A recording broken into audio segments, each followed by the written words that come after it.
We know differently, and here's David Stern with the announcement. Pick, select Patrick Ewing. Patrick Ewing is considered one of the greatest centers to ever play the game, having a career spanning 17 years, 16 of which he played for the New York Knicks, where despite not being able to conquer a championship, he managed to become a household name and later a Hall of Fame inductee. So today we're going to be talking about perhaps the biggest conspiracy in NBA draft history.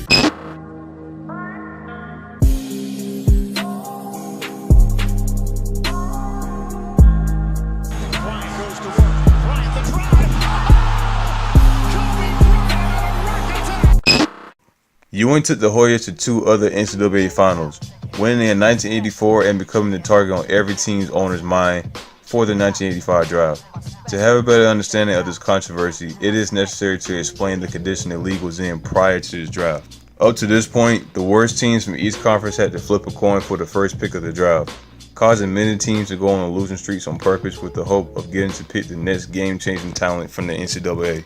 The league was not happy with this behavior from the teams, so they changed the format for the 1985 draft, where all the teams that did not make the playoffs had to take part in a lottery that would determine the order in which they would pick the players. New York was the league's biggest market, but the city's biggest franchise was coming off its worst season in the last 20 years. So it would benefit both the NBA and the New York Knicks having a new poster child that will bring attention to the sport, and Patrick Ewing was a perfect candidate. CBS had a 4-year deal with the NBA for the TV broadcasting rights for their games that was coming to an end.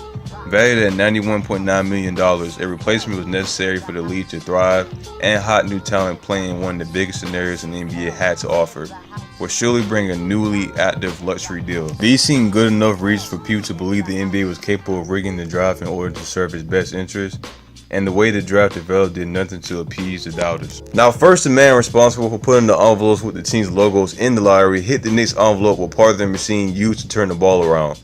Now densing the corners of the envelope, then David Stern, the league commissioner at the time and the person who would benefit the most from Ewing going to the New York Knicks franchise, proceeded to grab the envelopes and was clearly nervous about the whole thing, like maybe more than the order of the picks were more at stake. The Knicks ended up having the first pick of the draft and used it to sign Ewing.